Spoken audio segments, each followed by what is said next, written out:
About 380 million years ago, a massive pliosaur weighing 12 tons lay quietly on the beach. It had been dead for a week, and the rotting smell of its corpse quickly spread through the air, attracting countless predators who rushed to compete for the meal. The first to arrive were the strangely shaped nothosaurs. These creatures could both swim in water and move on land, so they lived near beaches year-round and naturally became the first to discover this giant beast. Soon after, Quetzalcoatlus from the sky also came after hearing the news. They possessed extremely sensitive optic nerves and constantly circled over the sea, using their excellent vision to search for prey. After eating their fill, the nothosaurs lay on rocks to sunbathe, this sunbathing being their favorite activity. Those nothosaurs with greater strength directly sprawled on the soft sand, enjoying a more comfortable environment. After all, in this era, living conditions were closely related to combat ability. At the same time, on another beach not far from the corpse, a group of juvenile Carcharodontosaurus were searching for food under the guidance of their elders.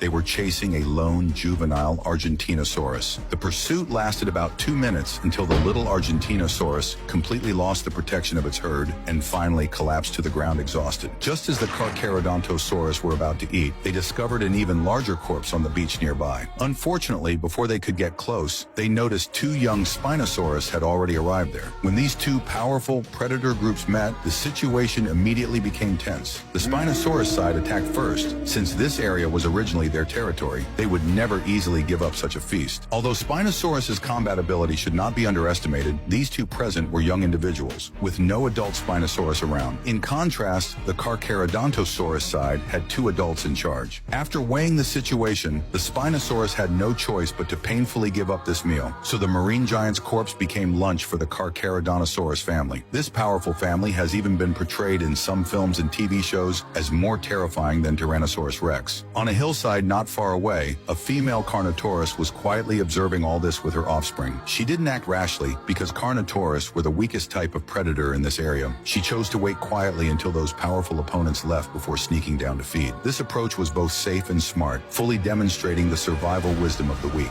At this time, the father Carnotaurus happened to return from hunting. Seeing his family approaching the corpse, he hurried over and quickly caught up with the mother and child. With his addition, the Carnotaurus family felt more confident about competing for the food.